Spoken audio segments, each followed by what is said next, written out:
في ولد هنا كده ما شاء الله عليه بيبيع حاجات حلوه قوي. انا هستناه لما يطلع دلوقتي وتفرجوا ما شاء الله اسلوبه عامل ازاي. تعالى يا قمر تعالى، انا شايفك عمال بتبيع الحاجات دي. ينفع بس اخد منادك دي واحده؟ خد يا عم. عايز معايا نسكافيه، عايز منبت، عايز لبان، عايز معايا توت، عايز معايا اي حاجه. حاجات حلوه، حاجات نضيفه وجميله قوي. تحب تنفع ابنك الصغير، تحب تزعله؟ لا هنفعه. ماشي ما شاء الله عليه. الاول اسمك ايه بقى؟ بسام. سنه كام يا بسام؟ ثالثه.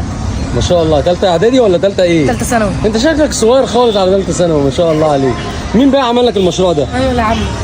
انت اللي عامله. قول لي بقى انت شغال ايه؟ نجار. اصلا نجار. اه. طب وايه اللي جالك الفكره ان انت تعمل المشروع ده؟ عشان ابيع. ما شاء الله. وانت اللي مختار البسكوتات دي؟ اه. بسم الله ما شاء الله عليك والله. يعني انت بتطلع من الدراسه. انت ثالثه ايه؟ ثالثه ثانوي ايه؟ ثالثه ثانوي قسم نجاره صنايع. بدرس في ورشه. تدرس في ورشه. اه. حلو. وبعد ما بتخلص